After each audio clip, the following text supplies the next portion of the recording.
Доктор Ферати, имаме во последниот период осцилација на температурите, речиси на дневно ниво. Како сето тоа влијае врз здравјето на лицата, особено оние кои што се соочуваат со хипертензија или пак со низок притисок и оние со кардиоваскуларни проблеми?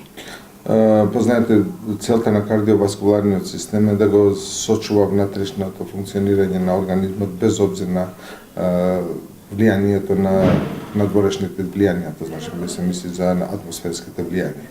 Во такви ситуации кога се јавуваат непредвидливи, значи осцилации, во таква ситуација и кардиоваскуларниот систем е потребно нормално да реагира на овие промени со цел за да го сочува тоа милието на нормалното функционирање на организмот.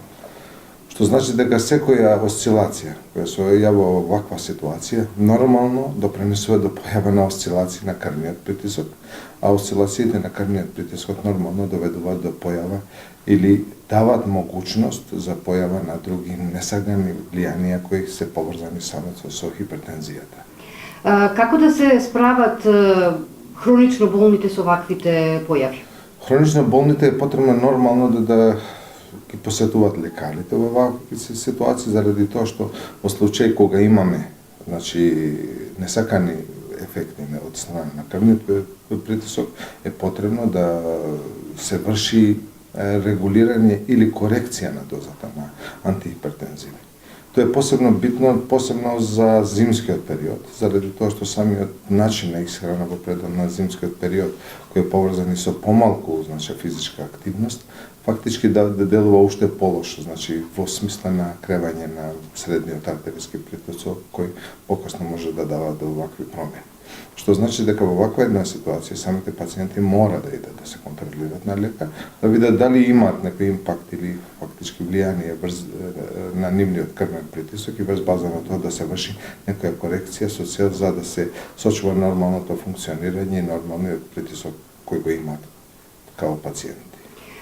Што со оние кои што имаат низок притисок? Имаме случаи за високиот се регулира со терапија. За луѓето кои имаат низок притисок, тие ипак мора да кажеме дека е многу помалку ризична група. Дека кај нив може да се јавуваат некои адверсни ефекти во смисла на пад на тензија, кој многу лесно е се регулира со вземањето на поголема количина течност во вакви ситуации. Но е потребно, мора да нагласиме дека луѓето кои имаат низок притисок во статистички живеат подолго од останата, значи 5 години.